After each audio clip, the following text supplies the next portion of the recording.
All right, welcome everybody to the Town of Emmitsburg Commissioners Meeting for December 2nd, 2025. First off, I'd like to just have a moment of silence for former Mayor Bob Preston, who passed away recently. If we could have a moment of silence, please.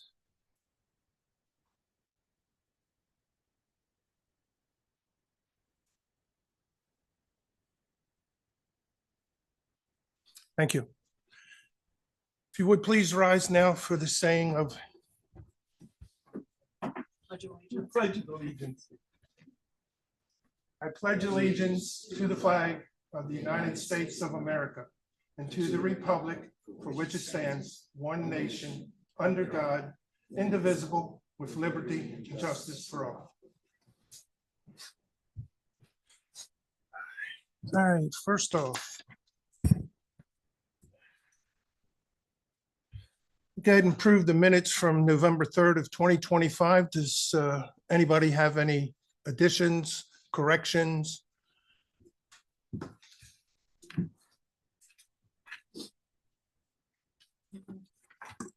No, move to approve. Second? Second. All in favor? Aye. Aye. Opposed? All right. Police report. Can you announce the vote, please? Oh, Since three Commissioner for yay, Hoover- zero. Commissioner Hoover's absent and Commissioner Sweeney's absent. Okay, 3-0 with 2 obscenities from being Thank you. absent. Thank you.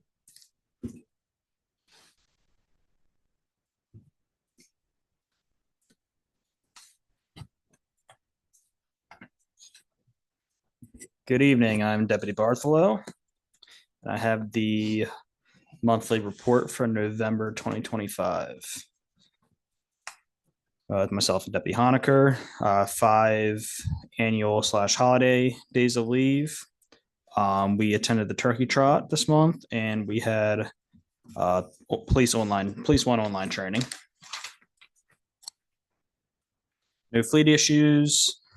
115 calls for service, 1 arrest, and 35 traffic stops. I did do some requests from last month to include some of the statistics for like the whole agency and stats outside just the community deputies. I did add traffic stops for that's just traffic stops that happened in Emmitsburg that weren't myself or Deputy Honaker is included in that now, and also same thing with arrests. And then I just have the agency wide for school safety checks, because it's always good to know how many school safety checks we're doing total. Other than that, everything else should be relatively the same. For the year to date for the agency traffic stops and the agency arrests, I'll start the year to date in January, because going back is just a lot of subtracting and stuff like that. It'll be a lot easier once we get the new year started to include that. Any questions? Thank you, Deputy. Thank you.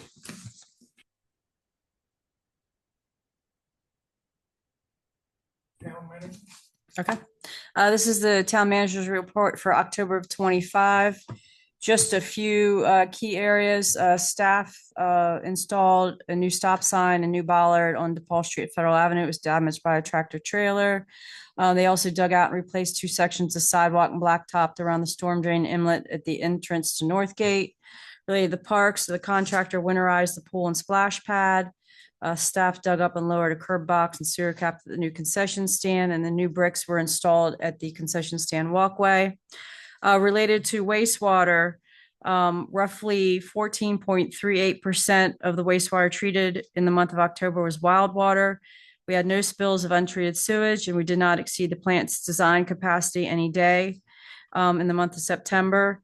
You will note that there's a surplus of 8.72 inches of precipitation over the last 6 months. That is only because of the 14 inches of rain that we received in the month of June. Once that goes away, we're going to be down in a deficit for precipitation. For water, Rainbow Lake is, at the time of this report, was about 1/10 of an inch, or no, it was 1 inch below the spillway level at 16.5 feet. Page 1011 captures the wells. The amount of backwash water in the month of October was 16.151%. Trash pickup will remain Mondays during the month of December. I highlighted some of the meetings I attended in October. Just some noteworthy item, staff's working on a population study with MDE because now they require 3 bacteria samples a month. As everybody's aware, staff and contractor dug up and repaired a major leak on Annandale Road in the area of Riffle Road. Staff continues to work on the clarifier project as well as the lead line survey and plans. And then a contractor completed the CCTV on the sewer line from Lincoln Avenue, Chesapeake Avenue to the pump station.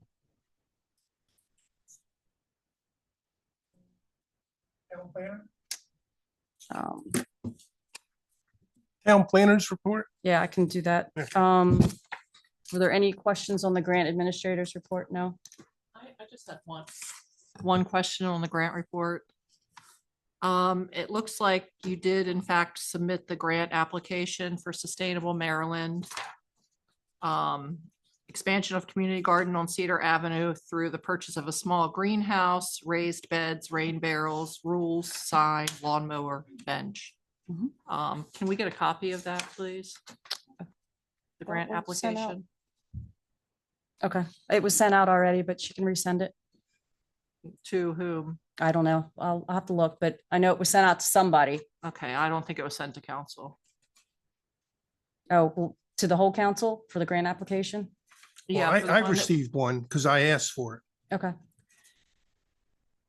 All right, Yeah, but I don't know about everybody else. yeah, I don't know. Okay. I could have missed it. I'll check. No, I don't know if anybody else, I personally went in and asked for a copy. Okay, So, I'll check. And okay. Okay. All right. I had just 2 notes on the town operations specialist report, if I might. The turkey trot was a huge success. We raised over $2,000 for the food bank. We'll have final numbers this week. And for the neighborhood meals, we're still finalizing. However, March and April are still available if there's any organizations that are interested in assisting. Town planners report, just the Federal Stone and Creamery Court extensions. We have final inspections with the town engineer as well as Federal Stone on December 2nd. Once they finalize that, then they'll be submitting for a bond release. Emmett Ridge, the improvement plan was conditionally approved by the Planning Commission. Brookfield Phase 5, final conservation or final forest conservation plan and forest conservation long-term agreement are approved. Glow Fiber by Chantel, the developer requested a cancellation of the permit. Project's been postponed to about 2027. For the rental registration ordinance, staff's working on preparing notification materials, newsletter and website, and batch of letters went out to known property owners today. The launch date will be January 5th of 2026. And the Community Legacy Grant application for property owners is now closed. The Sustainable Community Work Group will meet in January to review the last submitted project. Can I ask a question on the town operations report? I know we're doing the time capsule in June of 2026 in conjunction with the USA 250th anniversary. Mhm. Is the town doing anything else for that anniversary? Are we planning any events? Yeah, I believe the town clerk is partnering and working with Frederick County on the celebration activities that will happen in Emmitsburg. Perfect. Thank you. Just to add on to that, the representative for the Emmitsburg area and the businesses is a gentleman from the Provincial House. So he's kind of representing the Emmitsburg area for that. So he'll keep us posted. Code enforcement? You want me to just read or, If there's any questions, yeah, anybody? No questions? All right. Commissioner comments. Commissioner Hagan? First, I just want to thank the town staff for all the work on the recent busted water lines, being out there in the cold and not the best weather and during the holiday working at it. It's much appreciated, I'm sure, the members of the town. And I wanted to say thank you for Carriage House as always for hosting after our tree lighting celebration last night. We had a big crowd, well attended, and always appreciate their support. I wanted to share that the CAC met on November 20th and they voted 6-0 to submit a proposal to the town council to establish a Monarch Way station. We believe this initiative will significantly enhance our park space and aligns with criteria for sustainable Maryland certification. And we look forward to discussing this further with the council. And I wanted to ask about next steps, like perhaps we can put that on our January or February agenda. I don't have a problem. Commissioner? Yeah, I'm fine with it. Okay, perfect. Mayor? I don't have it. Just to repeat some of the things that Commissioner Hagan said, the town staff just did outstanding over the holiday weekend with the water leaks. Unfortunately, we are finding that the line going out North Seaton Avenue is in worse shape than we've anticipated, and we're going to have to move on that sooner rather than later. So we're going to be bringing some things back to the council on that, but it's just going to continue to break the rest of the way out, and it's not fair to our staff, and it's really not fair to our citizens not to have water on Thanksgiving morning. And they were very understanding, but we have to find a better way to deal with that issue. And again, the Christmas tree lighting was great. I think it was our biggest crowd ever last night. And again, thank the town staff for what they did with that. That's it. Okay, since Commissioner Sweeney is here, give you the opportunity for your comments. All righty, we had a parks meeting. I'm sorry, I'm a little late. I had another meeting to go to before this one and a dinner at the same time. So, but the Parks Committee met on November the 18th. We talked about the community garden. We had a brief history of the community garden was shared. The partnership with the FCP, with the Frederick County Public Libraries and the community garden partnership events, we had at least 130 plus participants involved through this year. Citizens Advisory Committee are seeking involvement with the parks, the community garden. The community garden lead volunteer, Mr. Deathridge, shared community volunteers wanted to expand the community garden in phases. According to him, the first phase or the phase they're in now was not finished yet, and they have to go back and redo the straw plots that we have with them because they're collapsing and they need redone. They need more community volunteers. I think they're stepping back. Some of the volunteers are stepping back till they see what's going to happen with this new guidelines that we're going to talk about later on this evening. They would like to see, that's all for the gardens. They would like to see summer movie series in the parks if we can get it.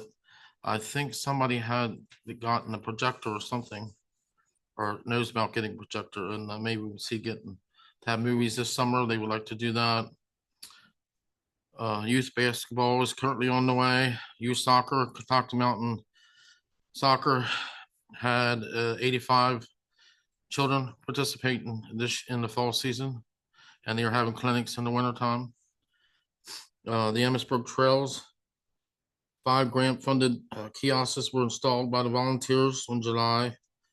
In July, 2 grant-funded safety signs were installed, and also in July, up in the on the trails and up above the lake. They would like to get started with trying to put a new phase in the property the town owns down here with Scott Road. If they can, I think they got grant money that they're working on getting or already have from the Bike Conservancy that they have to help pay for the a new trail system from Scott Road to connect to the mountain trails and to hopefully into town if we can get it to connect to the park. Disc golf, winter tournaments are scheduled for this. I think they're having one in this month in December for the disc golf. New concession stand we talked about, had electrical issues that we're trying to work out, and then going to get worked out this winter hopefully. And baseball travel leagues have reserved the fields and haven't been showing up to use the fields, and they've been blocking it from Mount St. Mary's and local teams for having it. So we'll have to work on the scheduling of that for next year. We talked about the turkey trot, which was already done. I heard it was successful. We had 45 signups at the time of our meeting, but I don't know how many actually came to the turkey trot.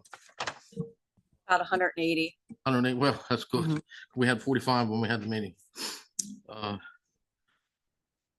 They've talked about the revised farmers market, and the events were well attended, and hopefully it'll be successful this year coming. And that's about it. That's a summary of the parks. And that's all I have. Thank you. And just for your question about the movies, the library has a projector. that Yes, can but be they was used. talking about it, and Okay. so hopefully we'll be able to have some movies in the park. That'd be nice to have.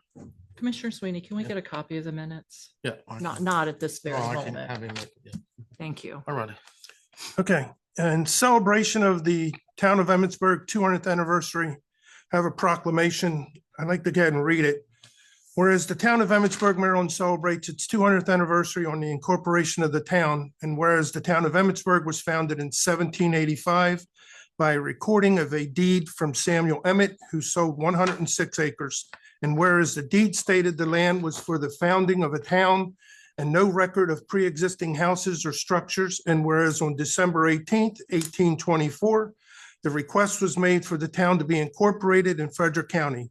And whereas the Town of Emmitsburg was officially incorporated in January of 1825. Resolved that congratulations are sent to the Town of Emmitsburg, and its residents are to be enthusiastically recognized as they celebrate this auspicious occasion. And be it further, now therefore be it proclaimed that the mayor and the Board of Commissioners of the Town of Emmitsburg, Maryland, do hereby commemorate the 200th anniversary of the Town of Emmitsburg, adopted this second day, December 2025. Do I have a motion? So moved. Commissioner, that is part of the consent agenda. Oh, I'm over here. Hi. Sorry. at least you being in the, okay, So you should vote on all items of the consent agenda at the same time, and then go back and hit the public comments and administrative business that we skipped over.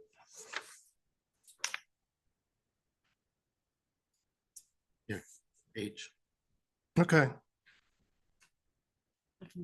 Proclamation and then the appointments. Yeah, So That's how you do this. Yeah. which page? 20. Well, I'm just looking at, No, I'm looking, I'm reading the. So you want to do each, no, what I want, what you just read, the proclamation is part of the consent agenda, which I'm on the Okay. very first page under item H. so I skipped you. My apologies. So what I would suggest, Commissioner, is to make a got you. motion for the entire consent agenda, and then we go back and we hit public comments and Gotcha. administrative business. And I'm sorry, we're under. I. No, you're fine. It's. Okay, do we have a motion to accept the whole consent agenda? We have to read the items Yes. Sure. on the consent agenda. Well.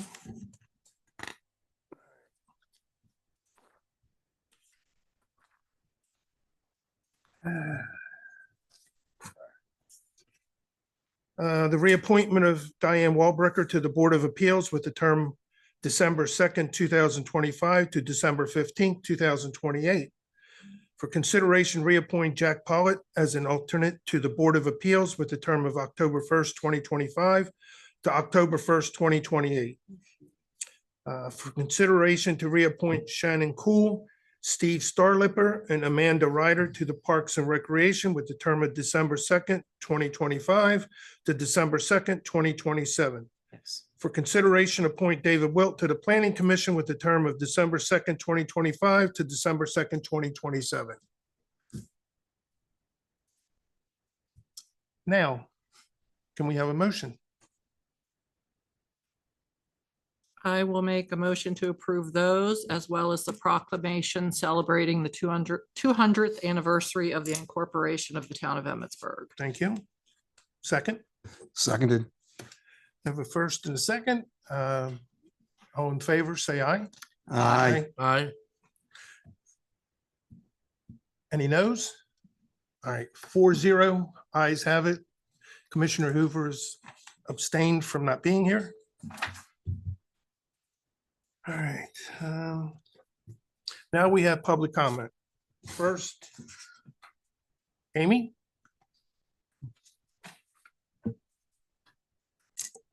Good evening, Commissioners. I hope everybody had a wonderful Thanksgiving. Thank you. When I ran for, my name is Amy Bowman Pollitt and I live in town. When I ran for commissioner 3 years ago, there was a common theme that emerged. Many people told me that they no longer contact the town or speak at public meetings. Their perception was that depending on the topic or who was doing the asking, they would be dismissed or end up being the target of retaliation. Along those lines, I want to begin with a concern that strikes at the heart of fairness in our local government, the inequity in how our town committees are structured, inconsistencies in our current code, and how our committee members are treated. Let's compare the town procedures for Parks and Rec and the CAC. Our own town code creates a blatant imbalance of power between these two committees. For example, Parks and Rec has a voting board member, and it does not require a quorum to bring policies forward. While Citizens Advisory Committee has a non-voting board member and must meet quorum in order to bring an idea to the board. Following the code for Parks and Rec, it would take one person, technically, hypothetically, you could use this loophole to have one person move a policy forward, one. And that could include or be the voting board member. These inconsistencies create an uneven playing field, allowing some committees to move initiatives forward more easily while others are constrained. It also opens the door for individuals to shop around committees to push an agenda when one structure favors them over another. Likewise, it gives the town loopholes, if they so choose, to ignore ideas that don't align with their long-term plan. Citizens Advisory Committee in July faced this type of retaliation that I mentioned at the beginning for offering ideas when their liaison asked for feedback, even though they fulfilled what was asked of them and did their duty as a committee member. If we want thriving, engaged community, we have the ability to do so. But it starts with fairness and transparency, consistent practices, processes, and code, and treating everyone with respect and courtesy. The code online, by the way, still has errors regarding the committee start times, which is confusing for those who want to participate. And a final question, bringing up respect and courtesy. How are volunteers notified that they will not be offered a committee position if it changes after they accept? Will they be left to discover it on their own or after the vote is cast? Or will they have to monitor the town agenda themselves? Again, it goes back to how we trust our volunteers. And yet we hear meeting after meeting after meeting, we can't get enough volunteers here. Okay, time is up. Thank you. No, it's not. I have 53 seconds. Oh, sorry, I heard a ding. You need to watch the little light there. Excuse me. It's all good. So we struggle for volunteers. We don't have a lack of volunteers.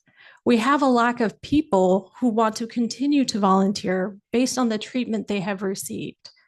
And they've learned from a history and a pattern of toxic behavior. Luckily, we're in a position to recognize that no matter if you were here generationally, or if you chose to live here because you love the town, there are many people here who want the best for this town and are willing to work for it. So it is now, the ball's now in your court to make sure that that happens. And I thank you for your consideration. Thank you.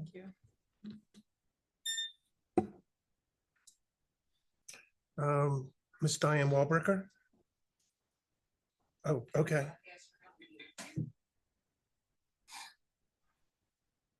Hello, my name's Diane Walbrecker, and I live here on Main Street in Emmitsburg.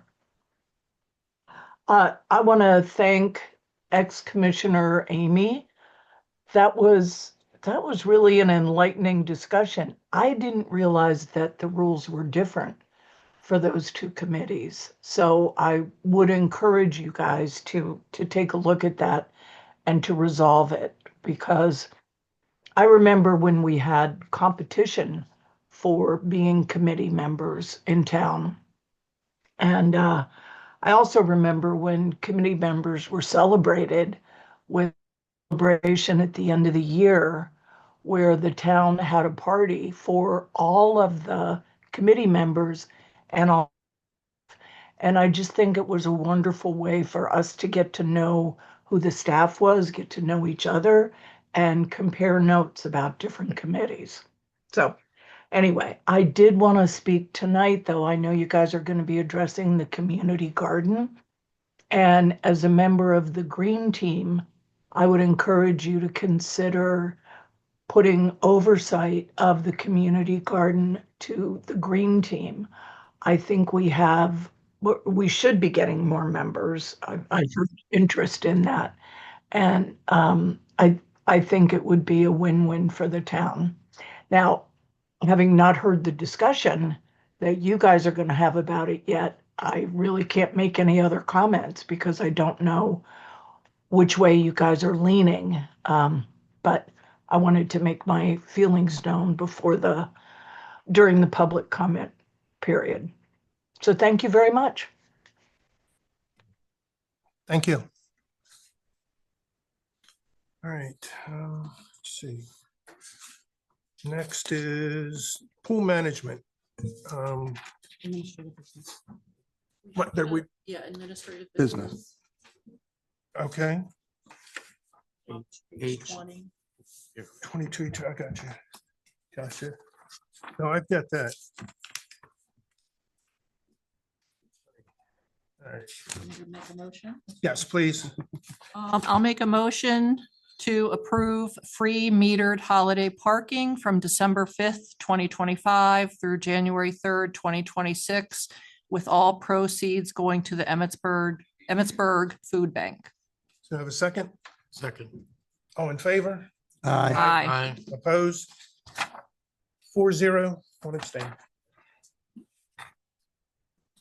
All right. Now we have the pool. We're on page 22. 22, I have 25. Treasurer's report. Treasurer's page report. 22. Yes. Treasurer's report. Commissioner? As of November 24th, we've had a cash balance of, November 1st of $7,373.35. $7,373 and oh my God, $1,035. A deposit of $321,620 was put into the account. Withdrawals was $333,098, which left us with the ending balance of $7,361,557. How the account is broke down in the funding is general fund is 1.8 million. Capital projects is 1.2 million. Storm water management was 30,000. The water fund is 306,000. ARPA is 371,000. Sewer is 3,612,838.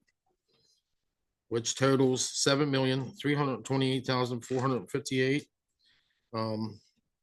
dollars. We also have the 10 checks that were signed of the bigger amounts of the checks. If you'd like to have any questions for them, they're there in front of you too. Anybody have any comments? I noticed one of the larger checks was for due to the $8,000 for the water leak. Yes. With these leaks slowly mounting up, how's that affecting the budget? Do we have to start worrying that, say, if we're gonna have, say, 2 leaks a month, what's this gonna do to us? Good point. Do we have anything budgeted for repairs? We do. For that? We And How do. much? Off the top of my head, I don't know. You have different line items. You've got lines, you got distribution, you have plant repairs. Well, let me ask you this. Last year, Mhm. did we were we over the amount that was budgeted for repairs to the water lines? I can't recall if we were over. We did add more to the budget this year to cover leaks. I'd have to pull the budget to give you Okay. exact numbers, which Okay. I can do, and I'll send out That's fine. an email.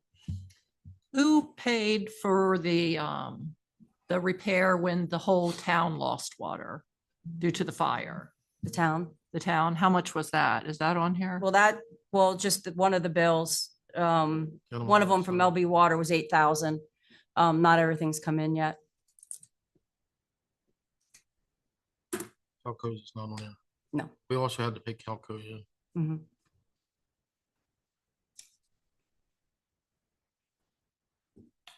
Any other questions?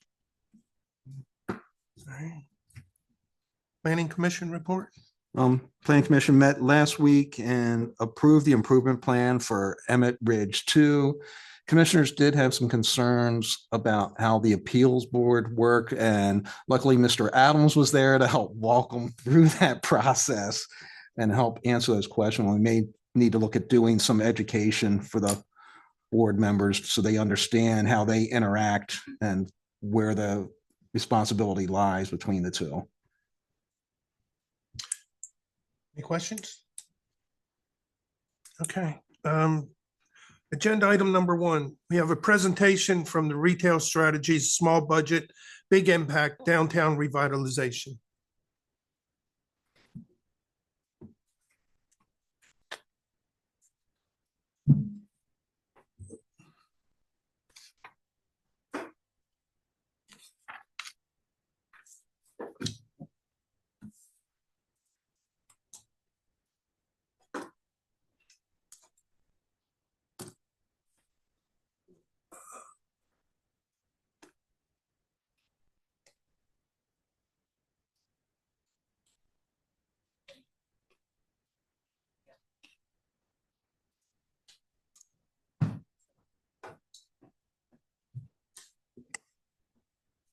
Not working.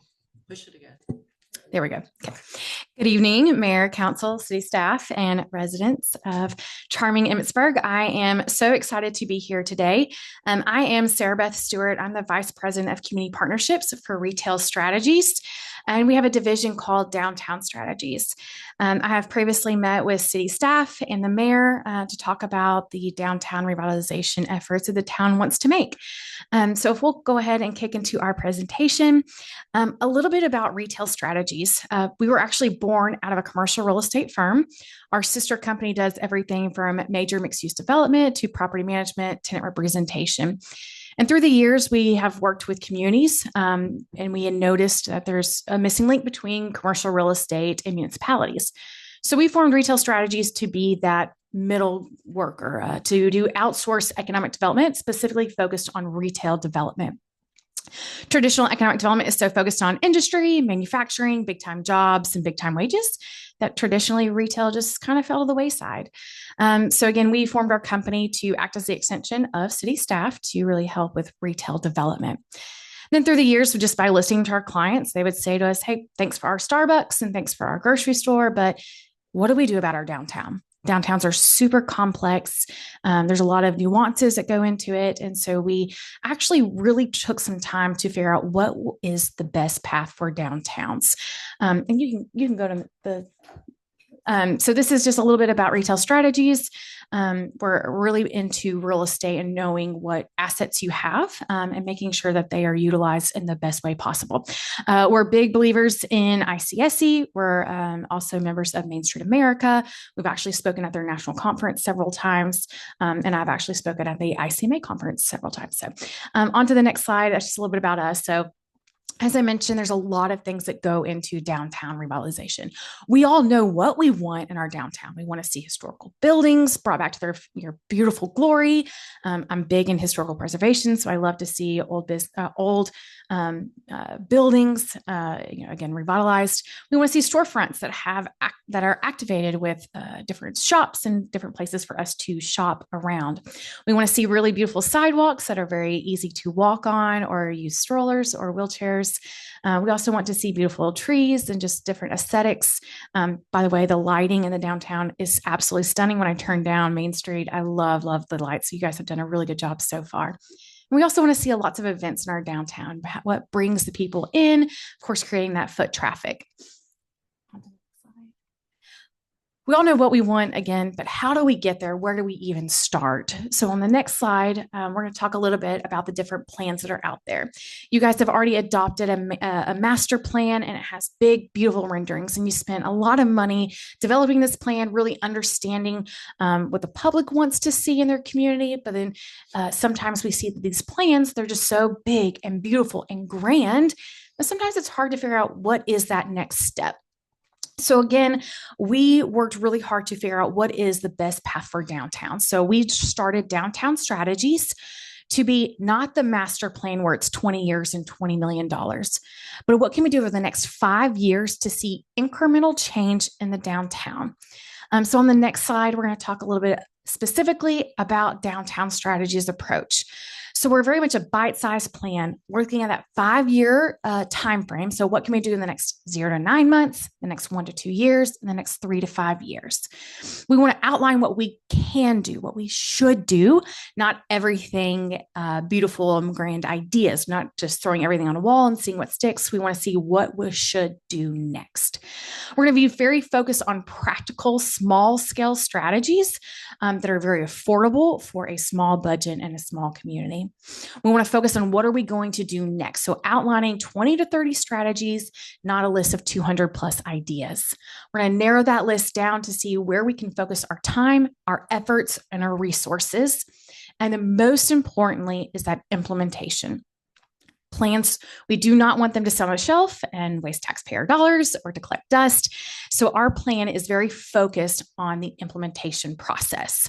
So as we go into the next slide, a little bit about our team. This is our downtown strategic team.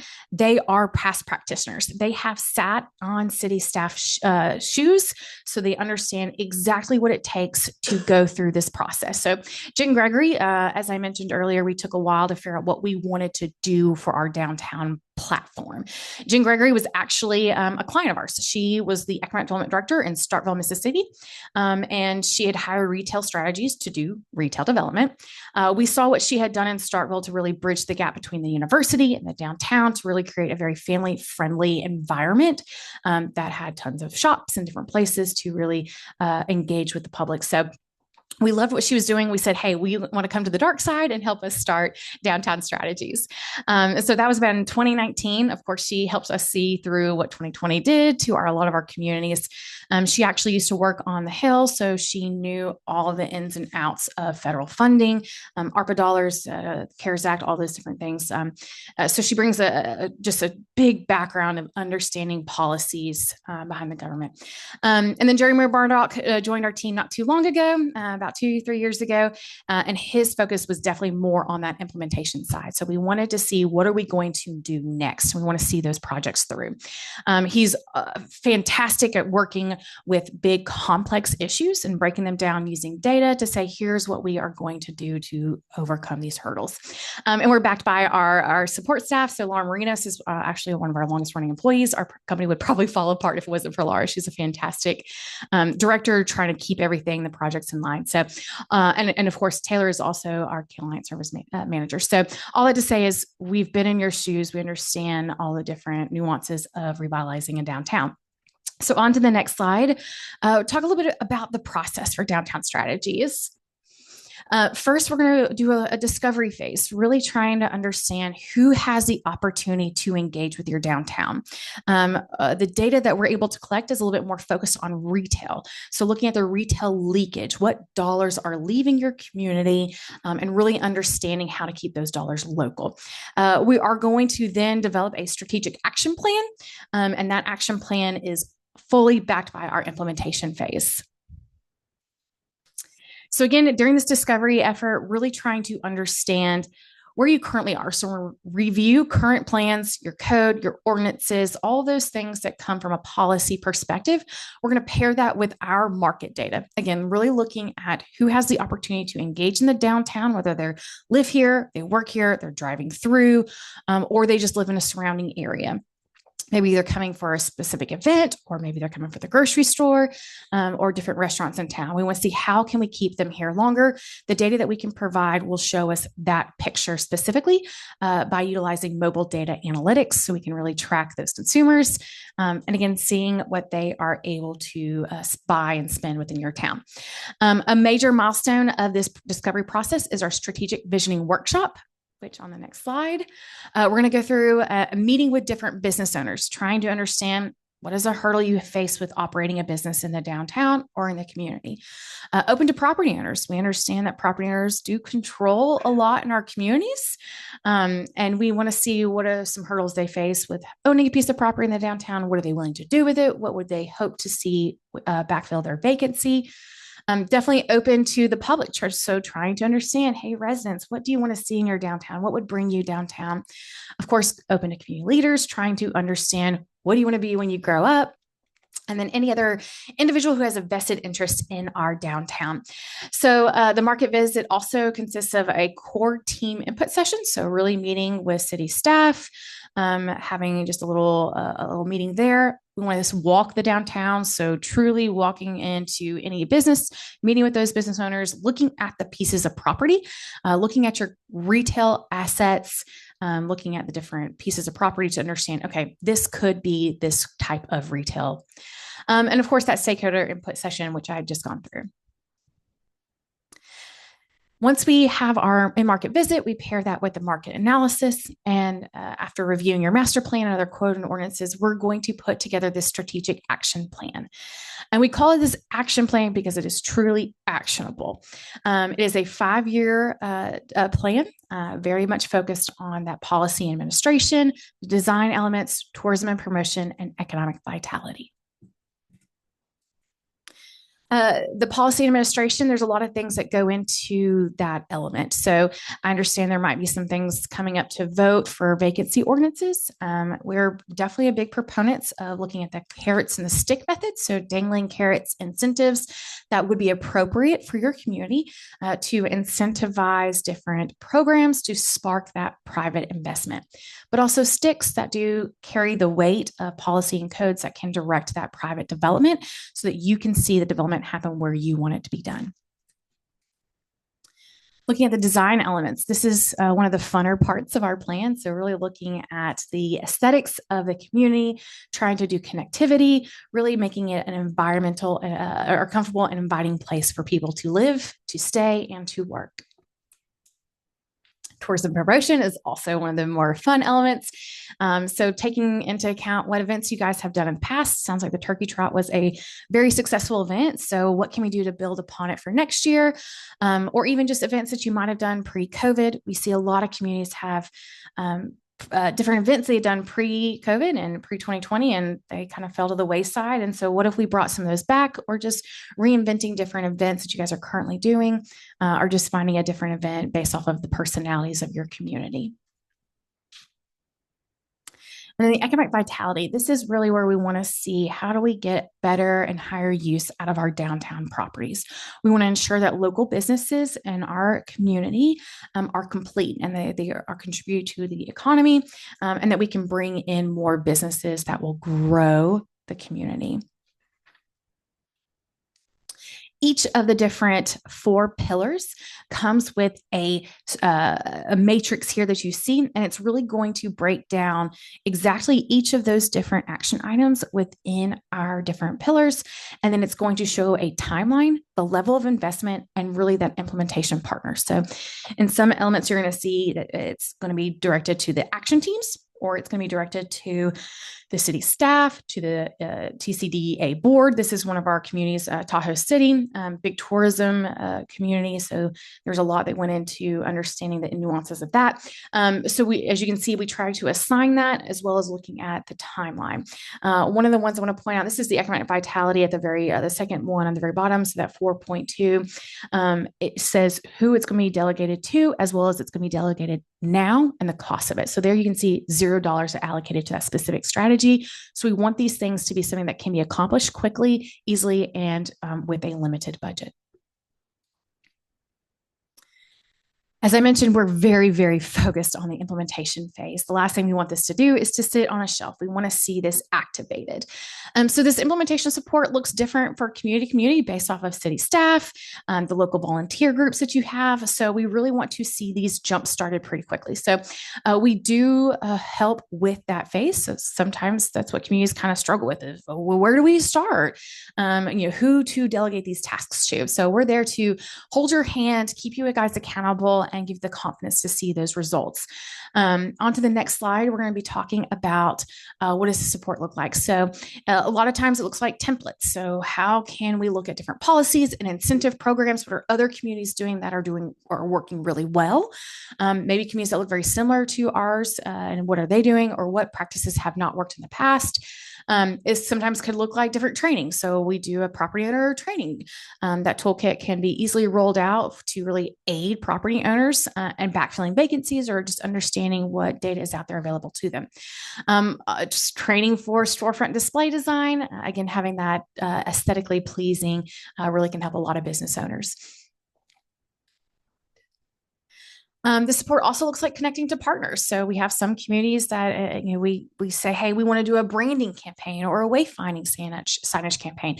But what does that look like? Do we need to look at hiring another consultant to put together a comprehensive brand for the community? And that's just an example. So I don't mean to, if there's already one in place, I apologize. But just as an example, that is just a way to connect with other partners that we have a deep Rolodex of ones that we've worked with in the region. So we could definitely connect. You also get special pricing through those other consultants.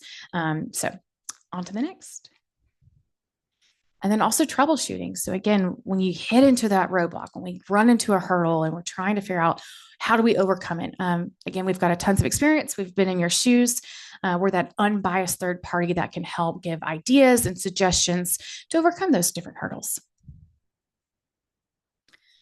Implementation also does include our local action teams. So we did have a small comment earlier about teams, volunteers in the community.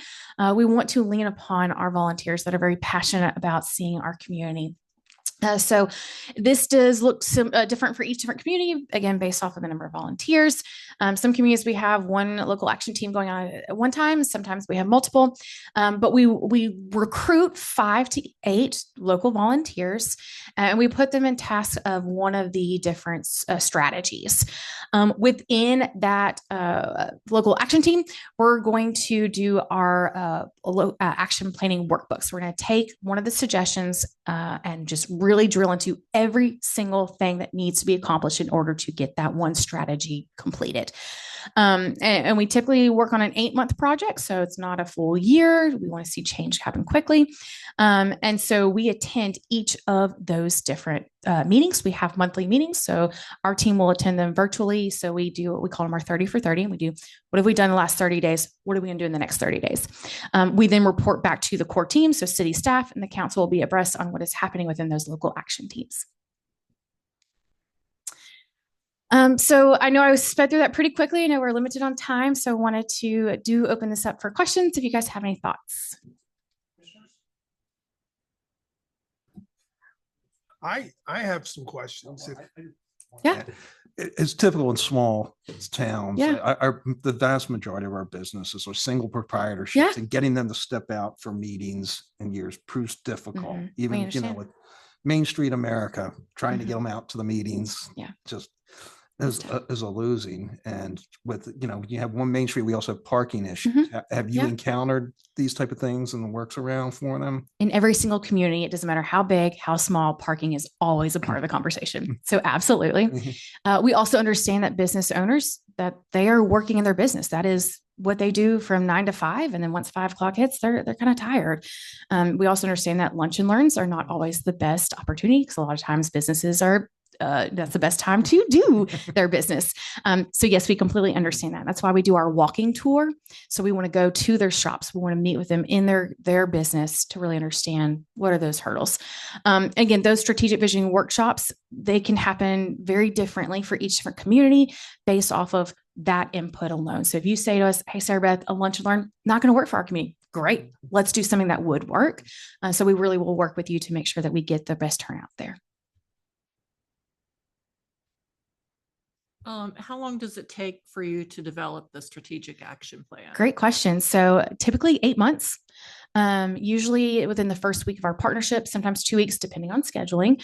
We have our kickoff call. So our 2 core teams, the city staff and our team, will have our kickoff call. We'll start laying out, when are we going to do our strategic visioning workshop?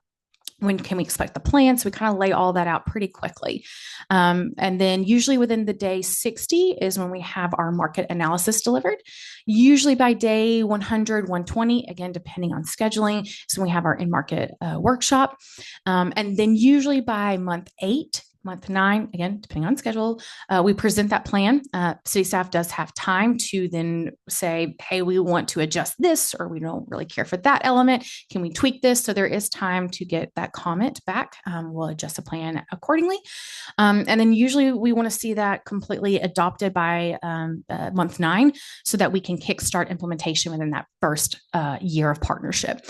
So again, once that plan is adopted, we're not going to waste any time. We want to see it going into action. So the local action teams will be developed, and we'll start working with them within that first 3 months after it's been. What does the cost structure look like? For Great your question. Service?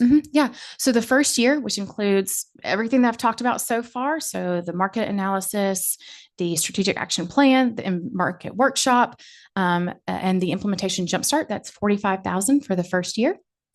We do typically ask for a 3-year engagement. So years 2 and 3 are all focused on implementation, and the prices for those years are $25,000. You can exit out of that agreement at any time. So if you say, hey, you guys have done well at training our staff on how to set up local action teams, we feel really strong about our way forward, that's great. Just give us 30 days notice and you don't have to go into the next year of service. So we could stop the contract after year 1, after we get the action plan. The other thing I was thinking of is, we have a comprehensive plan. Yes, exactly. And in that plan, we've already outlined goals and an action plan to get there. So this sounds very similar to that. Not quite. It's a slightly different. We are going to review the comprehensive plan. This is very much focused on the downtown and implementation of what are we going to do next in those strategies. So those goals that you guys have outlined, we're going to be looking at all of those more deeper, and then outlining the action behind those larger goals. Okay, thank you. Absolutely. And can we get a copy of the presentation? Absolutely. Yes. electronically? Thank you. Commissioner Sweeney? With this plan that you'll be putting together, will it have a budget and stuff that you can give to the businesses and stuff, so they would know, after we get a focused plan on what we want to do for that 8 months or that year, to that way they know how much money that will be, or close to around the money they would need to put into their business to help vitalize the downstairs, the downtown area. All right. Make sure I understand correctly. Are you meaning the property owners, or? A lot of the businesses probably don't have a lot of money to throw around. Yeah. So they would need some kind of estimate on what would cost to, implement this project that we decide that we want to go. Yeah. Well, it shouldn't be on the business owners. Yeah. This is for the town to really help those business owners. So the town's going to be paying for the businesses will not be. Yeah, correct. Yes. Okay. Yes. Yeah. Good to know. Well, a lot of people want to know that. Yeah. Of course. What other municipalities in Maryland have you worked with to develop a plan? Yeah, so Bowie, Maryland, we've actually worked with them. They are in the process of implementing their plan on themselves. So they're going great with them. Actually met with them yesterday. Yes, yesterday. So there's the only one we've worked with in Maryland so far, but we've worked coast to coast from California down to Virginia, all the way into Florida. So I think we've been in like 40 different states. Typically, we work with small communities. I think the smallest one we've worked with is 500, might have been 300, and rural areas of the country. And then we've worked with communities as big as 300. So we understand that there are different situations in more rural communities, and that's typically where we focus. Yeah, and maybe this is for town staff, but do we know of any potential grants that could help us fund the project? Is that something that would? I would have to ask Ms. Shaw, but it's certainly something we can look into. I don't know if there's like Main Street grants or other grants that might be available to us. That's a question for Maddie, which I can ask her. Yeah, there may be some from the county starting in January, as they just got some budget freed up for community development. Mhm. So they haven't put guidelines or anything out yet, but that should be coming. Okay. Any other questions? I do have one. Do we have a partnership or somebody from Federal County come in? They have some funds that we might have available that we can use for some projects in town, maybe? I don't know, staff, I can't remember when they were here. Possibly the economic development team. Yeah, Is that what you're when they talking came in, about? yes, Right. and they said we have, we could borrow money from that. That Right. would help fund it. What really caught my attention with this is, we've been struggling with things like the farmer's market for years, and it's not because we haven't put an effort into it, but we're missing something to make this stuff take off. And none of us are marketing experts or have that experience. Oh yeah, I did this before. And we just need help to get some of these projects that were so close. Even Community Day. Community Day is a fabulous thing, but it's kind of stuck right there. And we just need somebody that goes, oh, I see what you're doing, and you need to take this path. This might be the way to make things move. And that's what got my attention with this. Would it extend at all beyond Main Street? It can. So we can definitely look at what that looks like for connectivity. We have a lot of communities that are saying, hey, we've got this part of town that just feels disconnected. How can we bridge that gap? And actually, Jen Gregory, she did that in her home community. So as I mentioned, Starkville, Mississippi, really trying to bridge the gap between the university and the downtown. That area at the beginning of her tenure there was very blight, was not walkable, not family friendly. And she came in and helped start the Cotton District, is what they call it now. So it is now just a very lively area of town that really does connect the two regions. We've got tons of different examples of working in smaller communities, and it's really trying to understand the overall, aesthetics of the downtown, again, connecting the different parts of town. Absolutely. And that's something we could probably bring up at one of the meetings. Mhm. Yeah, absolutely. The concerns and Yep. Mhm. different directions to go. Mhm. in. Yeah, exactly. Okay, sounds good. Mayor, you have anything else to add? Thank you for the opportunity. It was great to see you guys. And I don't mean to be rude, but I am going to sneak out just because I got to drive. And so, but thank you. Okay. $5. Well, thank you all for the opportunity. It was great to meet you guys. I will leave cards. Should anyone want to email me, they are able to do so. Thank you. Thank you. Okay. Agenda item number 2, consideration for the approval bid of the pool management contract for 26, 27, and 2028 pool seasons. And I see we just had one bidder. Yes, that would be correct. It was advertised as required. The RFP was published by the town on October 10th. Along on the RFP tab on the town's website, as well as MML, the email and marketplace, and we also emailed potential contractors. The bids were opened on November 17th, and we did only receive one bid. And the gentleman with the company is here. this evening with Aiden's Pool Service. Their bid was $118,000 for the entire year. It includes all the personnel, which includes your gate attendants, your managers, your lifeguards, chemicals testing, insurance, payroll, equipment, fuel, admin overhead, as well as the startup and shutdown of the pool, which the town has always had to pay out of pocket for the winterization of the pool. This pool service was a subcontractor of our previous pool company.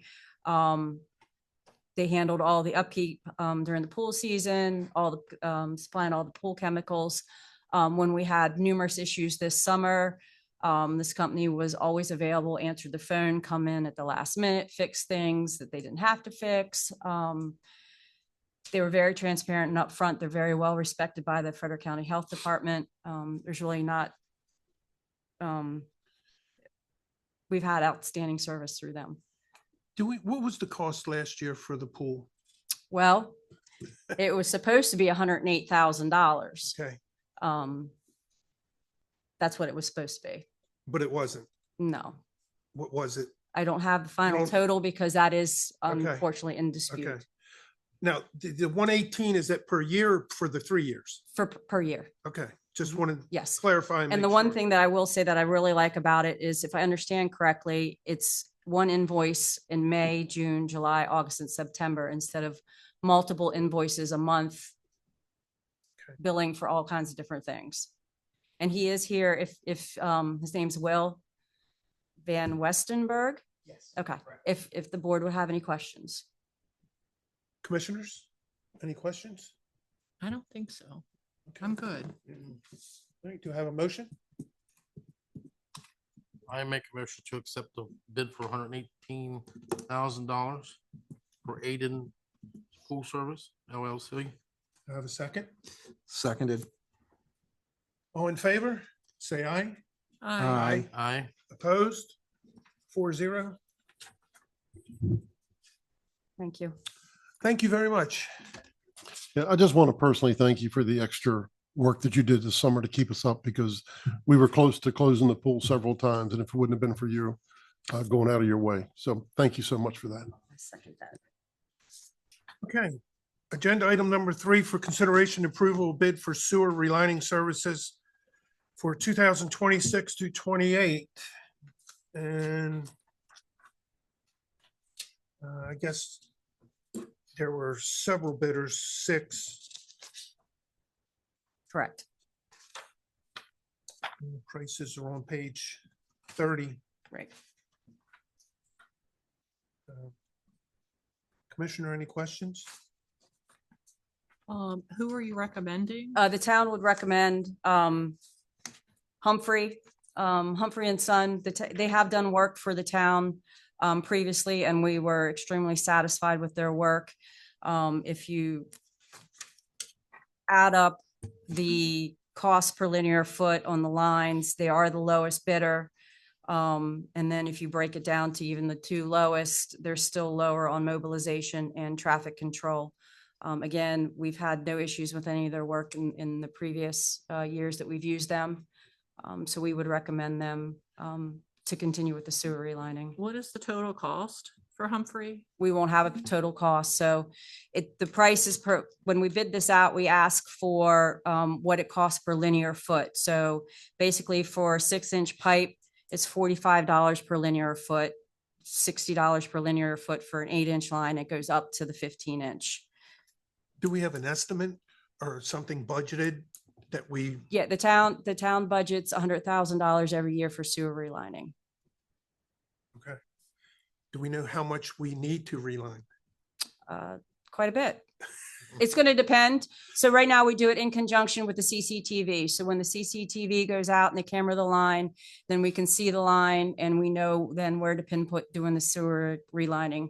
We're just waiting on the footage for the last one that they did the CCTV, and that one ran from East Main down Lincoln to Chesapeake, all the way over the pump stations. It's a considerable distance. Is that an 8-inch line, that one? Commissioner Sweeney, do you know? Because I don't know off the top of my head. It's probably one of the bigger ones because it ends up. It usually the might be a biggest 10. Yeah. Or I don't know exactly I don't know off the top of my head. because it always the biggest is where it ends up at the pump station. So it starts out with Right. the smallest and ends with the biggest. What was the distance of it?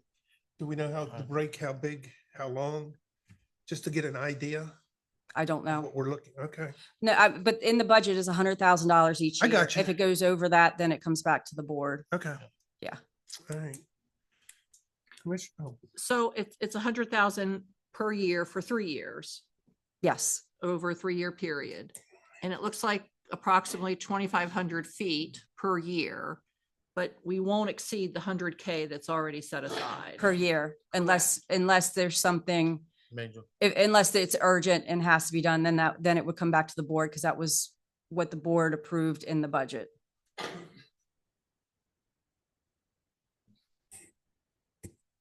any other comments?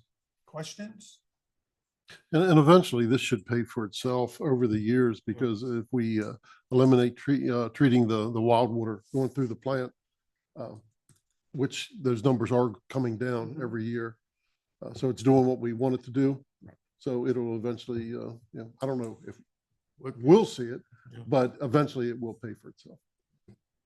It also saves a lot of money relining instead of digging up the whole line, replacing the whole line. Any other questions?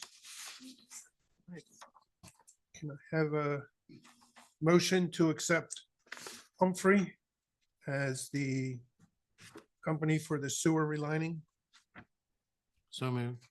Second, Seconded. all in favor, say aye. Uh, Opposed? 4-0 for the A's. Okay. Item 4, discussion and consideration rules and guidelines for the community garden.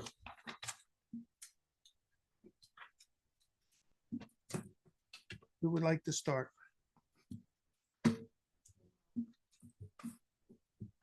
Maybe the town should start. It's, Fair. these I are think, the yeah, you town might do that. guidelines. Sure.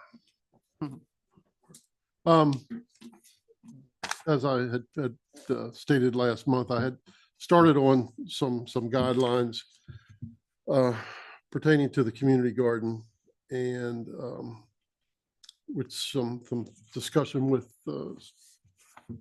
people around town and people involved in the garden. It's my recommendation that the garden would fall under the green team. So without making a lot of rules and regulations, because that kind of scares me. And plus, I'm not the guy to make rules for gardens. If you would see anything that I tried to grow, it's not good. So you probably don't want me doing that. But if, I didn't want to put a lot of stuff in there, the basic things that I put in there that, anything would come back to the town council for approval. So there just wouldn't be a committee out there that has full reins on, on the garden, that some things would come back through the town council. And that we would have a manager, that it wouldn't be the town staff, because they just don't have time for that. And basically some layouts on how the lots would be distributed, one per family.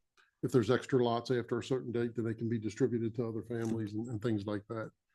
But my big thing is that we give this to the green team and let them take it and run with it. Are you still considering doing the grant then and accepting the grant through that? Oh, yeah, but still come under the town and the town would go after the grant. I just want to know where we're heading with this. Yeah. Oh, that's going to be up to the green team. I mean, we put in for a grant. If there's things in the grant that we don't want, or the committee doesn't believe that they need, they can be taken out. If you don't want the grant at all, we can pull back, but we couldn't, wait any longer to put in for the grant. We had to put in for something. So we went ahead and did that. We can always do away with the grant. If you say we're not going to expand the garden or whatever. Okay. But we had to move forward and do something, but we can always rescind that. Thank you, Mayor Davis. Commissioners? The Parks Committee did talk about the garden half of the time we had our meeting.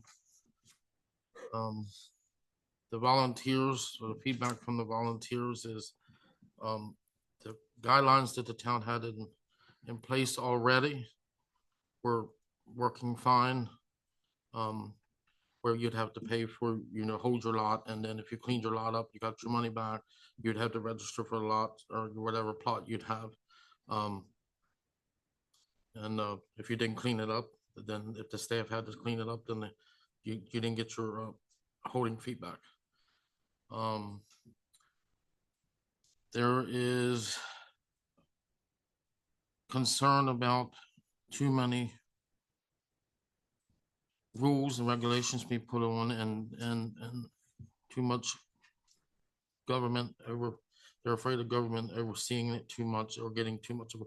I personally, besides the committee, don't think staff should be involved with the community garden.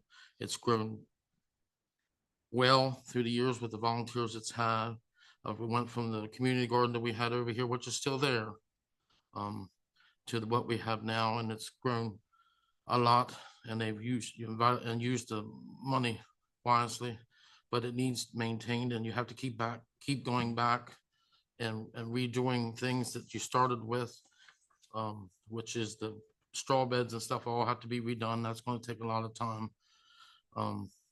Getting the volunteers, I think a lot of the volunteers are scared away if you put too many regulations on. They won't come back and help. I don't want to see the garden die. Besides, with all the money and the work and stuff that's been put in it already, the library uses it. Hopefully, they'll continue to use it. I do think the green team should oversee it, not the town staff at all, unless there's something the town has to do to fix something or step in. But I think the green team needs to oversee the park, the garden itself. There is different phases and stuff that can be done, but you have to keep up the phases you started with first and maintain them before you add more. And I don't know how many people have had been turned away if they didn't have a plot over there because there's not enough planting containers. Hopefully the grant money will bring more containers in, but I hope it doesn't fail because I think some of the volunteers has already left or upset about what's going on. So, and I don't want to see it fail. So I think we should stay out of it, let the green team handle it, and the community, the guidelines we have already in place, I think are fine. We shouldn't add any more restrictions. Okay. If you guys don't mind, I'd like to just say a few things. I went through, actually looked at the grant, and some of the objections that I have is the grant is for approximately $9,000, with $1,500 being provided by the town for time, materials, whatever it's considered to be. I don't like that the town is going to put any money into this or time. We will be using a code enforcer to go out there and check on everybody. I'm not into that. I don't want that to happen. Like Commissioner Sweeney has said, too much government overreach. I would personally like for it to go back to the way it was. Volunteers, you go there, you pick your plot, you take care of your plot, you grow your stuff, you do what you want with it, case closed. And that's how I feel at this point. I don't want to see the town involved with this except for signing for the signups and collecting whatever fees are necessary. And that's just how I feel. I want to say, I'm not a fan of putting a lot of rules on things, but I think we do need to put, some guardrails up in there. We need to make sure that everybody has an equal chance to sign up and that it's allocated fairly and everything out there. We also need to make sure that alternate ideas feel free to get discussed. I mean, this whole thing started because somebody came up with some other suggestions, which I think there's room for all of it there. And it just blew up. But this is the first I'm hearing it. We're going to have a code enforcement go over and inspect plots. I've never heard that. Yeah, Yeah, no, I'm looking here in the, I said, did I put that in there? Because I didn't mean to if I did. I did a lot of cut and pasting and I didn't mean to put that in there. Yeah. Oh, no, we don't. Oh, no.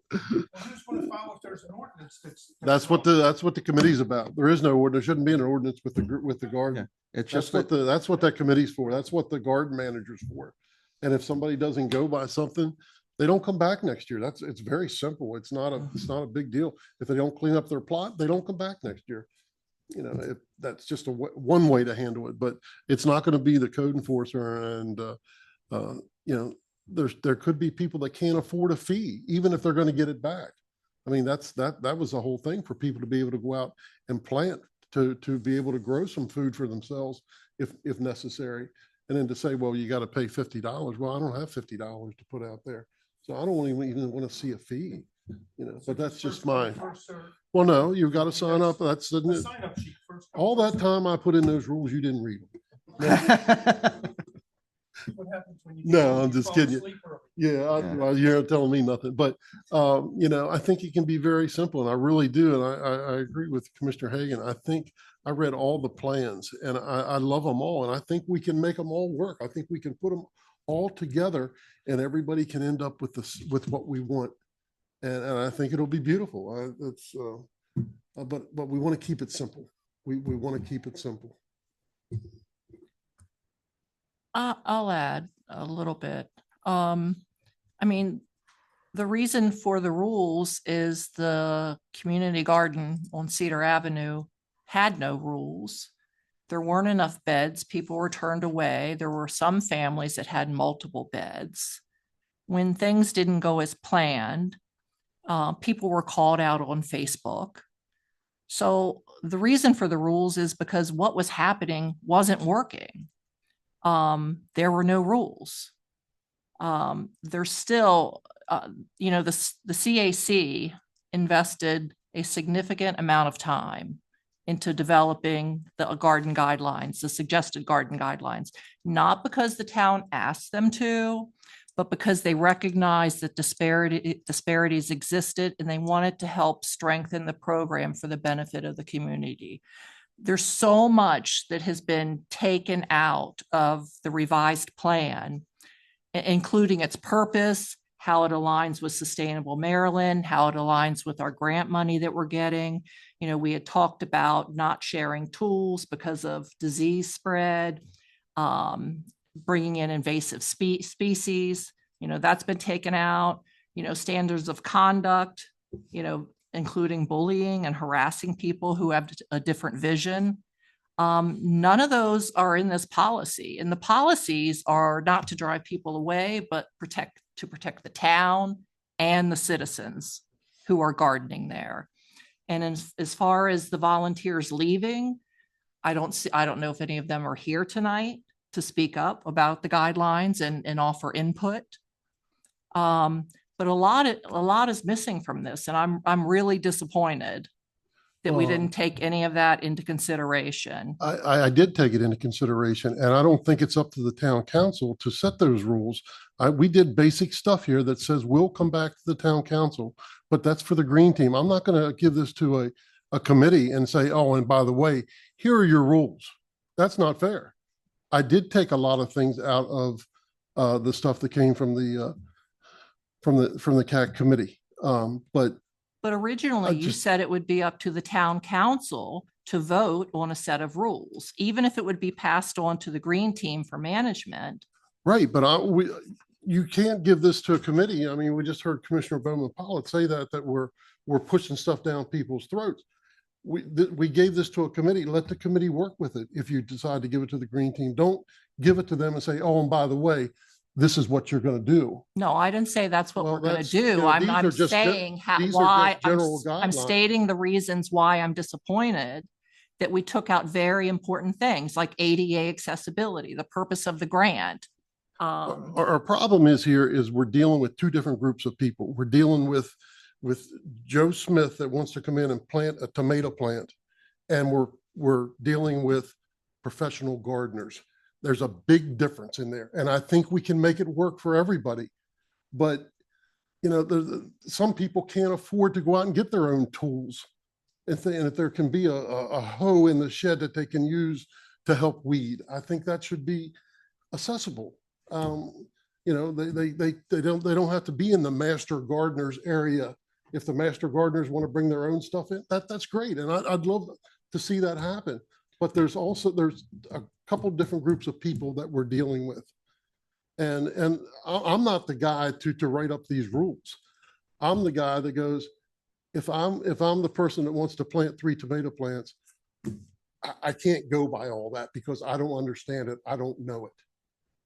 And that's what I'm looking at. So I'm not saying these are the final sets of rules, because as you see, additional rules and regulations may be developed by the green team and approved by the town council before implementation. So there's additions that can come in here, and that's what that says. This is just the basics.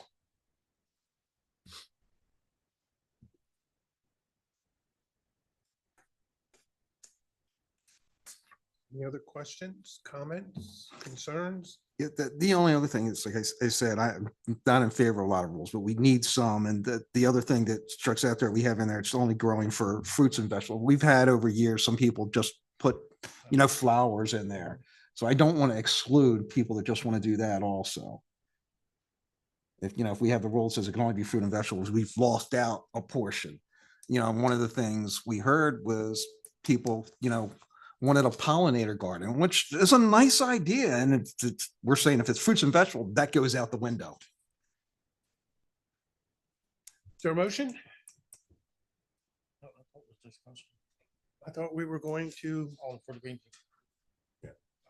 I make a motion for the green team to oversee the community garden and to provide guidelines for us to come back to the council for us to vote on.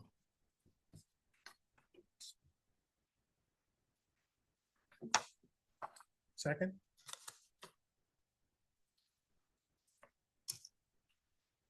I'm all in favor of the green team, but I think we need to put some guardrails up there to give to the green team to come out of the gate with. You know, I'm not saying, you know, hyper focused things about tools, but we have to set coming out that, hey, people have to be given an even chance to get a plot and plant what they want. It's in here, Kevin. Well, no, you're saying he's taking everything out except for level, except for one. So all What's in there is in the. well, no, basic I agree. guidelines. It's in there, but the motion was not to approve all that, just to approve going to the green team and nothing else. None of the other points in there. That's why I'm saying with their good points in here, and I'd like to see the green team follow those. But if we say, no, take all that out, that's a different story. I don't want to say here, you can ignore everything that you put together here and the green team make up their own rules.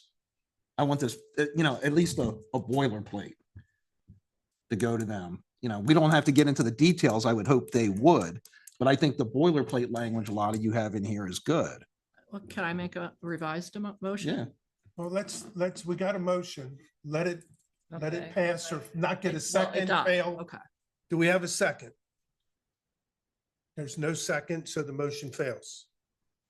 Do I hear another motion?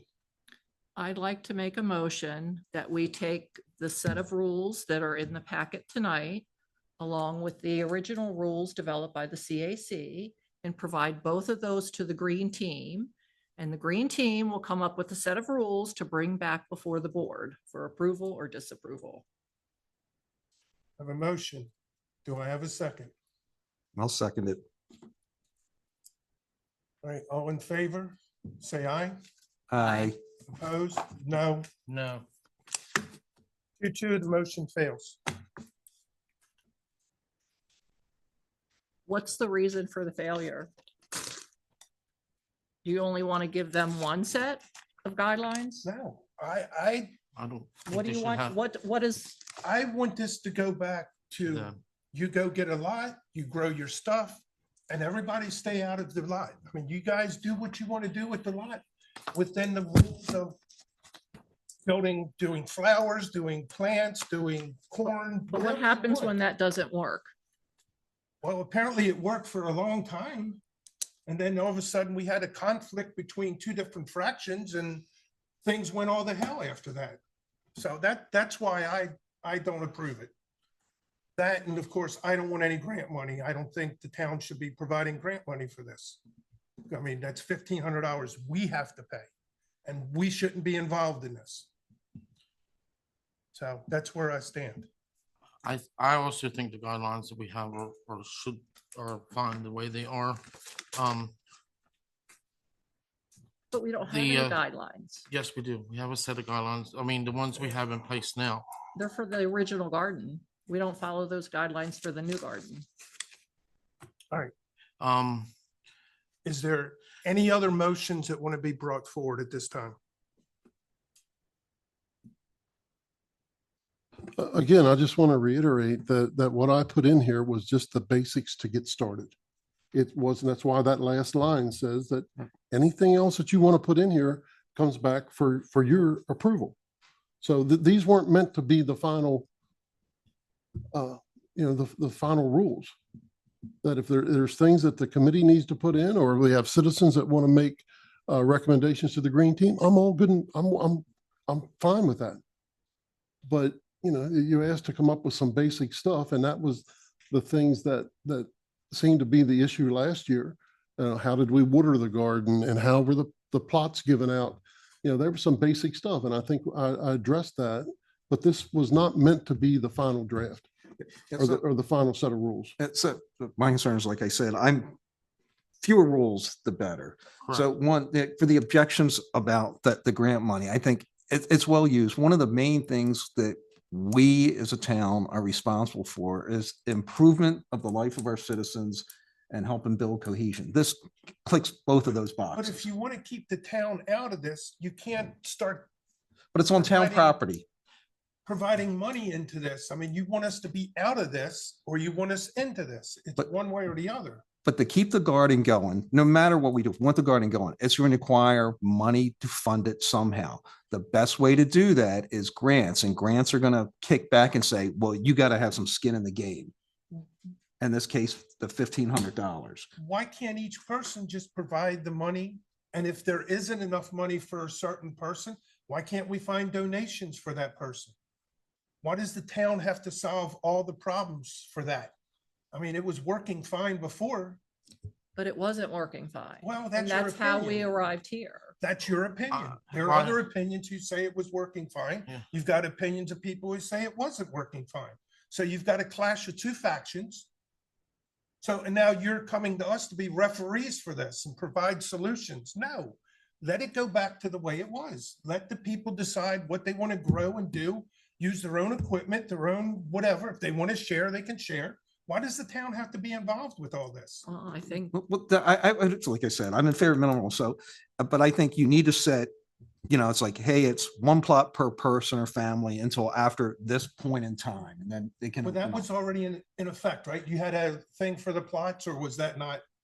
Because I came in here. It late. wasn't really out there Okay, and everything. So I think we made it clear if there's things that come up, I think whether it's the green team or some other group needs to be there to address it at the time, to keep the town and the town staff out of it. Let them manage that day to day.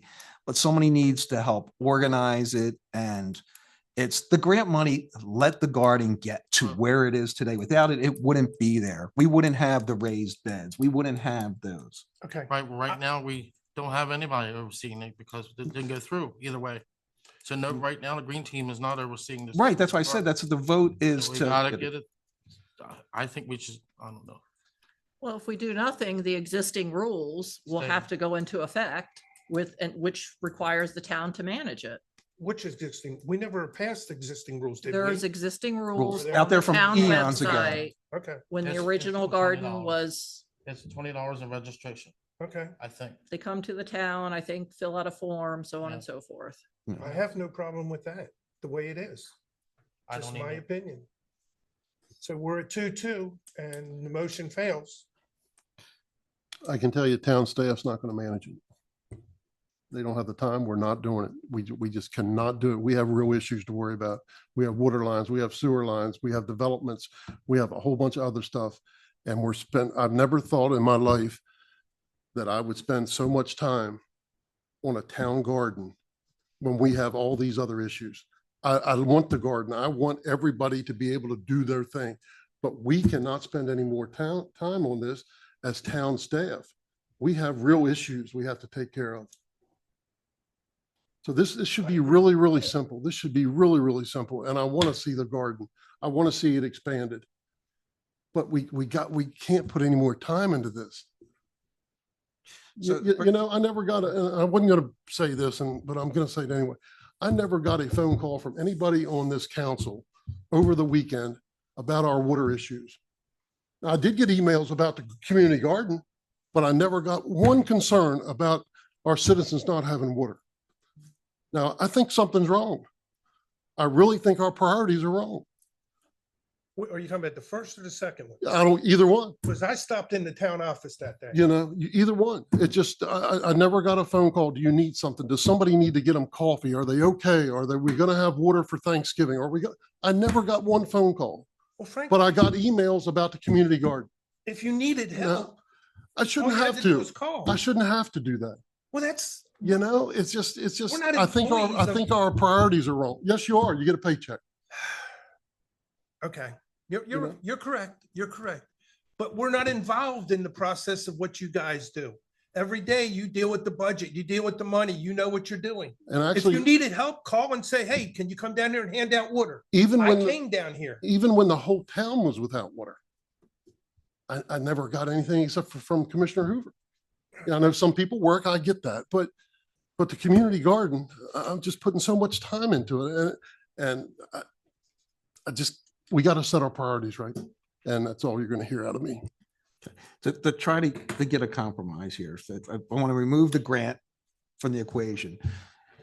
Would there be an objection of saying it's the green team or somebody else of volunteers managing the garden? I don't have a problem with that, Okay. but the grant, I still have a problem with. Well, that has come back to us anyway. Right. Oh, well, no, because the grant's already been applied Right, for. but we don't have to accept the grant. Right.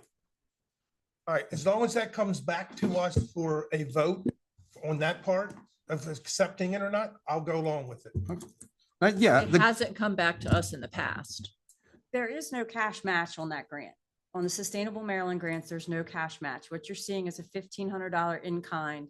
That is staff time. Right. That's Which can be all. done by the There's green team. no cash No, but. coming out of the town. Well, we're paying our employees to do this, so there is, right? I mean, we're paying them to do whatever over there instead of somewhere else, and the mayor's already said we don't have time for this. Is the incline, can that be considered with the Well, green the team? in-kind is basically Ms. Shaw's time to prepare the grant, to manage the grant. And then the public works staff time to, I think, install the shed and the water line. So as far as physical cash money, there's no cash, but it is cash when it's considered staff Oh, time. okay. I just wanted to clarify that. Yeah, I didn't say that, but you did clarify that to me when I asked you about it. Well, and there are 2 town employees on the green team. So it is going to take away from their other duties. How often does the green team meet? Is it once a month? I'm sorry. Every 6 weeks. But they're not working for the town at that point, if they're at a meeting.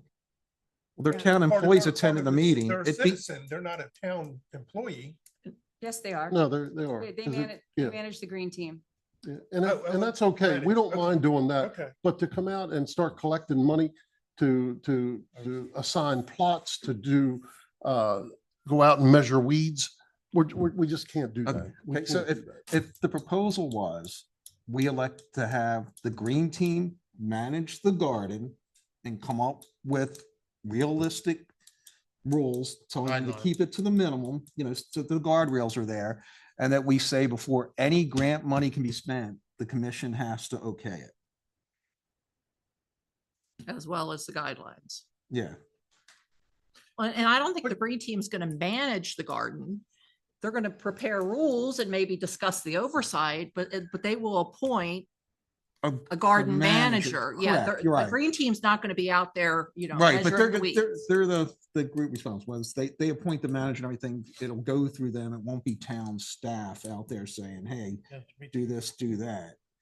And you know, it could be people with different responsibilities. It doesn't have to be one person doing it all. So it could Yeah. be people that have different responsibilities to make it happen. Because if the objections are the amount of rules, I think having the green team, and we do need some rules, at a minimum.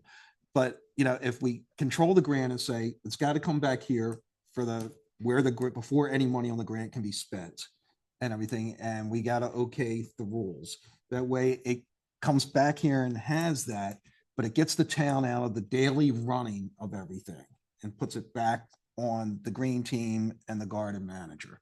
And us, because it's coming back to us to. Because approve, right? we don't, what I'm taking out of the discussion here is we don't want to let it go and have the green team do it on their own. So I'm trying to find a compromise that. Why that are could get us we in there. involved in this anymore? Why do we have to continue being involved in this? Let it go back and let the people run in their plots the way Because they want. committees aren't organized to make decisions on their own. They make recommendations to the board. This didn't start out as a committee. It started out as a few people. Am I It correct, started Jack? out as a Citizens Advisory Committee objective. And the Citizens Advisory, when Amy was head of the council rep on the Citizen Advisory, she kind of helped drive this home and get it all started. So it did start out a Citizens Advisory Committee. Not the main community garden. Well, not the little one, with the expanded one, where we're at now. She came in after the expanded one will have already started. That garden was already started before Amy came in to be in the commissioner. She was only been, how long has Amy been here? 3 years? 3 years. Well, it was there before more I than thought- 3 years. Yeah, I mean, Mr. Drethridge, how long has that garden been there?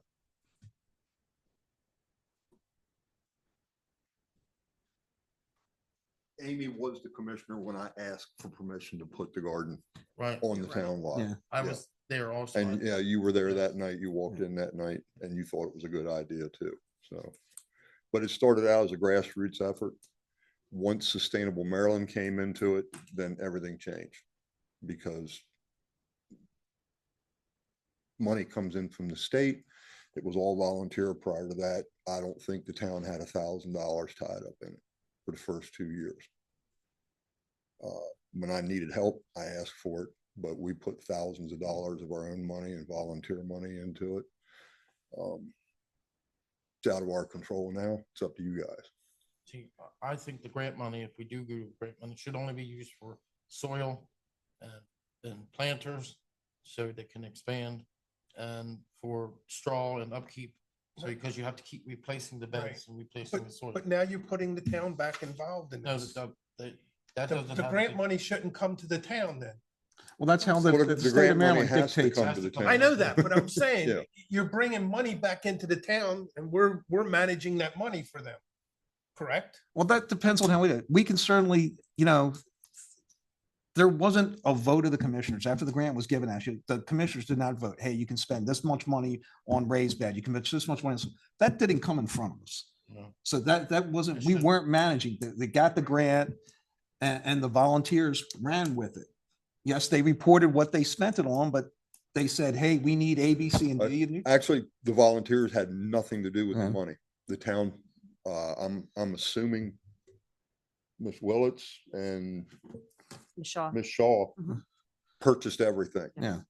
They asked me for a list of things that we needed. Yeah. If they could get the grant, we gave it to them, and to my surprise, they got every bit of it. Yeah. So, but yeah, I never touched, I had. no Right, yeah, I know control you over didn't that touch the money or whatsoever. cut in the Yeah. checks. You just made the list of Yeah. what was needed and the grant then covered we- the cost, Assembled that. everything that we needed to do, and which is, I'd prefer that's how we handle it. It's yeah, the not last thing town the running it. last thing I wanted was the town crew to come in there and have to lift a finger to do anything. Because the goal was never to have the town put any more money into it than absolutely necessary. It was supposed to all be grassroots. Right, and I think what we're hearing really is the $1,500 of concern was for, the time to create the grant, to Mhm. manage Yeah. the grant, and if there's any construction, like say a new shed. Yeah. Because you we have to don't, place we the don't want shed. volunteers out there doing that, because if something goes wrong, then we're really big time Well, liable. You bring that up. I was speaking to the county or our attorney, and talking about having a hold harmless, have them sign a form that takes away from the town being held harmless for any actions they perform out there. If they hurt themselves gardening. Well, whatever they're doing out there, planting a agree. bomb or whatever. I mean, I agree with that. I mean, they could sign a waiver. Yeah, Can I make one other point? sure. The There's some comment grass was up made that there. people were turned away. The people who were turned away came late. They were offered straw bale beds, which they did not want. They wanted metal beds. I said, all the metal beds are planted. I will build you straw bale beds. And we did. We spent well over $1,000 out of my family's pocket to build more beds for the people that came late. They did not come back and garden them. One family said, hey, I got 5 kids. I said, there they are. So he planted them. But nobody was refused a bed. They were all offered beds. They just didn't want the beds they were offered. You had extra beds though, right? Yeah, there were beds that weren't even planted. We Right. just started throwing weeds in them because we didn't have No, any. the ones over here. Yeah, they were the straw bale beds. They just didn't want straw bale beds. They wanted metal Wait ones. till next year then. Yeah, right? I mean, I told them, I just thought, give me your name. Here's my email. And the Drop me an email and I'll put you on the list. And they will contact the green team if they ever see that now, not you. Yeah. They will go with the green team. Yeah. Which I think should happen. The green team Right. should handle it all. We need to stay out of it. Agreed. That's why I said I'm all about the minimum rules we can do, but I think having a group that manages to sign up, and, Mhm. I and don't does disagree that, with that. that's great, and can come up with a list and says, okay, we got $8,000 in grants. We need X number of raised bed. We need X amount of soil. But do that legwork and out there and do it. It's got to be somebody in the green team right now seems to be one of the natural choices of this. Another issue that's been bothering me is part of the grant, the last grant, which I never saw, dealt with supplying food to the food banks and stuff like that. I have no problem with that either. Telling gardeners that they have to give a percentage of whatever they produce to the food bank is ridiculous. Some of those people are only growing there because they need to feed their own families. My thought on that is the food bank can supply volunteers, take as many beds as they need and grow the food for themselves. That's part of the community. Yeah. That's right. That's how I look at it. The original garden, I remember seeing little signs there, plot being gardened by the food bank. So if the old food bank could do it, I don't know what food bank people were planning on giving produce to, Seton Center, I guess. They got volunteers, come plant your own plot. Don't tell somebody else we have to grow it for you. Now, if somebody said, hey, can you grow it for the food bank? Yeah, sure. But to be told I have to do it, not going to happen. I don't think anybody ever told you. Yeah, or it was anybody. brought up at the CAC that there might be a percentage of whatever you're growing has to go to the food bank. Now, you all didn't vote on it, but it was brought up. Well, I know I've only been with the CAC since October, Mhm. and we talked about establishing a giving garden that volunteers would manage, volunteers who Yeah, that stepped was up, one of the ideas. that Yeah. they wouldn't be, nobody would be told that they have to donate food. It was to the brought up food that, bank. that a certain part of whatever people were growing would have to be given to the food bank. Yeah, I don't know about that. Yeah, well, I know, I'm sure it's not in the minutes because I'm sure there's a lot of things that aren't in the minutes that were said at that meeting or at Thanks. those meetings. So, Thanks, Chad. okay. Yeah, so it's like, I think we need to find a compromise, how to move this forward. That's why if we said the green team is responsible for kind of rules for this and guidelines, however you want to call it, rules or guidelines, and anything that would limit what people could grow or who has access, those types of rules have to come back to the commission. It all comes back. It all, Well, do we need everything to come back? It has to come back. the guidelines do. They make recommendations. I'm fine with the green team coming up with recommendations. I think the green team is where it belongs. I don't agree. feel, I feel that it doesn't need to go to any team. Just let each citizen have their own bed that signs up and do their thing. But that has That's to be simple. managed. Right, the town has to be involved with it a little bit because The sign up. it's on town property. The sign up. And there's got to be somebody doing that other than the town employees. So, Should be the green team. Yeah. Make a motion. I'll make a motion that we put management and supervision of the town garden fall to the green team. They are to come up with guidelines to present back to the council for approval. Second. I'll second. All in favor, say aye. Aye. Aye. Aye. 4-0. I think that is it for, oh, we need to set the agenda for next meeting, correct? Yes. The next meeting is January 13th. It is the second Monday due to the holiday. Just a reminder. No, it's January 12th. 12th, not 13th. It's the Monday. Okay. Two administrative business items. One, the announcement of 2025 Holiday House and Business Decorating Contest. Number two, review of solar and electric expenses for the town. One consent agenda item for consideration approval of proclamation renaming the dedicated 531 acres of the Ski Liberty Mountain to the Don and Libby Briggs Family and Recreation Preserve. Agenda items, number one, for consideration approval of ordinance 2025-15, which establishes a vacant property tax and registration program in the town of Emmitsburg. Number two, for consideration approval of resolution 25-08R, which establishes the fee structure for the vacant property tax and registration program in the town of Emmitsburg. Number three, for consideration approval of resolution 25-09R, approving the request to release bond number CIC 1933275 for the Federal Stone Industries project. Excuse me. Number four, for consideration approval of the access easement and maintenance agreement, which grants the grantee a permanent private access route across town-owned land and establishes the ongoing use, maintenance, and liability responsibilities for all community and future property owners. The area in question is off of Crystal Fountain Road.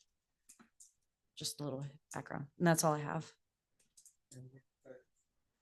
Talked about earlier today, adding discussion about the butterfly garden where the old community garden was. Can we add that on? Can that be part of the community garden with green team? Put it there. Yeah. Do you want I to, want that idea just to get dropped No, away. do you want to send that to the green team for their initial meeting and then have it come back? Is that okay, Commissioner Turnquist? Because I know it was your idea. Yes, please. Okay. Kathy, I'd like to add discussion for increase in pay for the mayor and town commissioners. I mean, it's been since, I don't know, what, 90 something since there was been a raise. I'm looking at the town attorney real quick. Process wise. Okay. Let me discuss that and then I'll send the agenda item back for approval. That's fine. Is that okay? Yeah. Does that work for you? That works for me. Okay. Anybody else? I don't have anything for agenda, but I have something to say at the end. When is the next I know the next CAC is January 20th. We're still looking for members. Sustainable Community Work Group is January 28th. Do we know the date of the next green team? Just so I can put it on my calendar. We're thinking about meeting the 20th, but with the holidays, we're still discussing that. As soon as they get a date, we'll get it sent out too. And you said, what was the CAC, the 20th? CAC is January 20th, And then Sustainable Work Group was the 28th. right? 28th. To green tea. That's all I have. Anybody else? Mayor? Adjourn. You Motion. I told you, that's why I didn't want Wait a to use minute, it. wait a minute. I wanted to bring something Oh, up. go ahead. The town. Don't stop it, The Jess. town commissioner, the town Christmas party for the town with the help from the fire company Lent and Schuster Building will be this Saturday. And everyone's invited. It doesn't cost a thing. Just come down. Mr. and Mrs. Santa Claus will be there. Activities will be done. There'll be hot dogs, hot chocolate. It's for everyone. Everyone's invited from the town or not town, whoever wants to come. But I did miss something with the parks. I'm sorry. I didn't see it until the last, after I was finished. The Moore has offered a $30,000 grant to help with the development of Scott Road Farm Trails. You know, they already have the $30,000 they're offering. So I wanted to make sure I got that out, that you had that. And Sabrina, can you make a copy of these minutes for all the commissioners? Okay, thank you.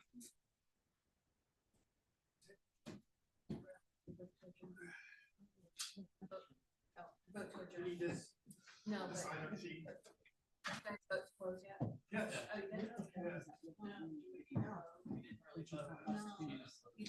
That's why I'm like.